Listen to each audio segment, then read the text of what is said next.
When it comes to the richest people in the world today, the names Elon Musk, Jeff Bezos, and Bill Gates often come to mind.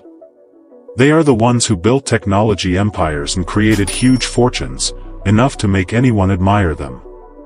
However, when compared to this king in history, the assets of billionaires are only a small part. He was the richest man who ever lived on Earth. He was so rich that when he spent money, the entire economy of medieval Egypt was immediately corrupted. With his huge fortune, this man gave gold and silver to all the poor people he met. Unfortunately, that kindness caused the gold market in Egypt and the entire Middle East to plummet for 12 years. We are talking about Mansa Musa, the king of the Mali Empire, who ruled West Africa from 1312 until he died in 1337. During his reign, Musa amassed a fortune so large that historians cannot fathom it. Even though more than 700 years have passed, no one has been able to compare with Mansa Musa in terms of wealth and influence.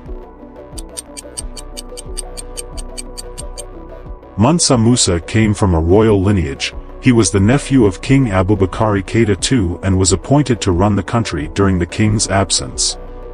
He then inherited the throne when King Abubakar died during the Atlantic exploration. Before King Abubakar died, he had always cherished the plan to explore the Atlantic Ocean, so he led 2,000 ships on a journey of discovery and never returned, just because he did not believe that the 199 ships he had sent before had mysteriously disappeared in a large whirlpool in the middle of the ocean, and only one ship at the end of the group returned to report the news.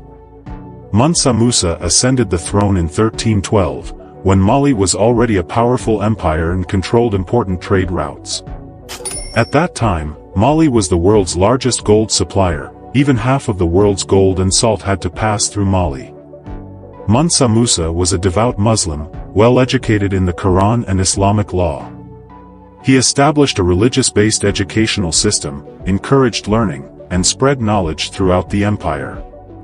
This not only strengthened the Mali culture but also increased his prestige in the Muslim community.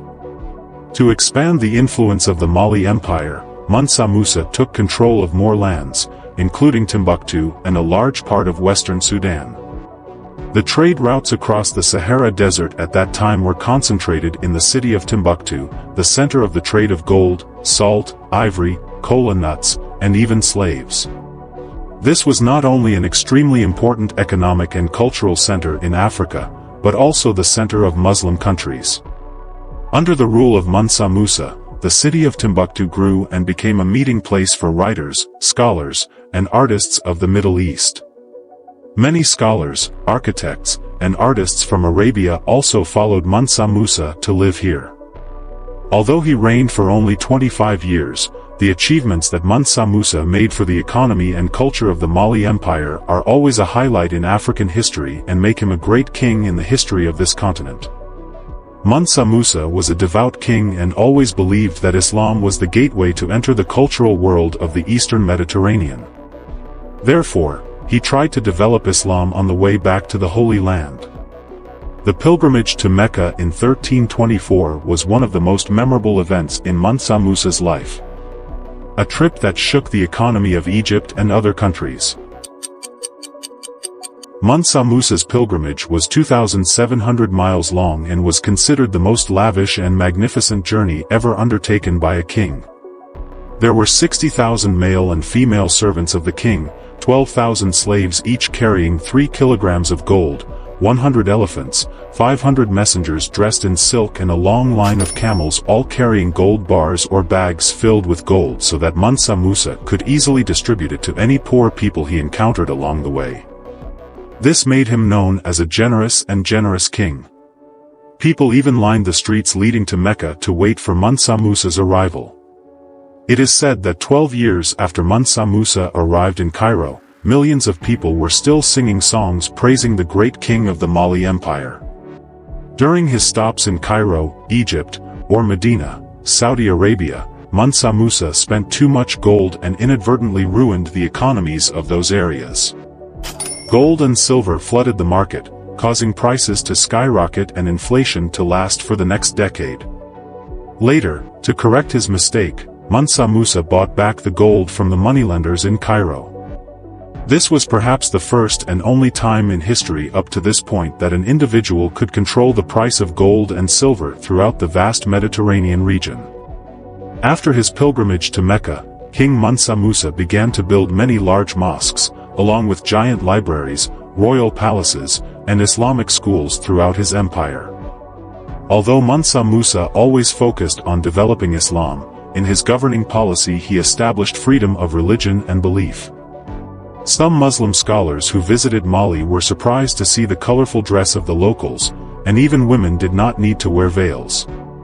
Education under Mansa Musa was completely free and received many incentives, which attracted people from all over the world to study here.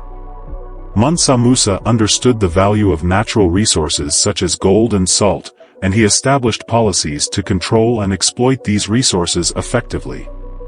He also established strict regulations on trade, ensuring that Mali always had a dominant position on the trans-Saharan trade routes. Although Mansa Musa was recognized as one of the richest and most powerful kings in the world, his death is an event shrouded in mystery and controversy.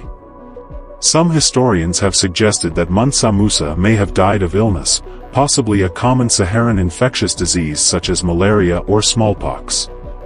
This was not uncommon during that period, especially since he undertook many long journeys and participated in high-risk military campaigns. Another theory is that Mansa Musa was assassinated by political opponents within or outside the empire. Although Mansa Musa was a powerful and influential king, his wealth and power may have made many people jealous. Potential enemies could have been local leaders, rivals within the empire, or even foreign powers who wanted to usurp Mali's wealth and power. There is some debate about the exact time and place of Mansa Musa's death. Some sources claim that he died around 1337, while others suggest that he may have died a few years earlier or later. The exact location of his death is unclear, but it is likely that he died in his capital city of Niani, or somewhere near his military campaigns. Mansa Musa's death caused much turmoil in the Mali Empire. He left behind a large and wealthy empire, but also one that was fraught with challenges in maintaining power and political stability. After his death, his son Mansa Magan I ascended the throne, but lacked the strength and vision to sustain the empire, leading to its gradual collapse.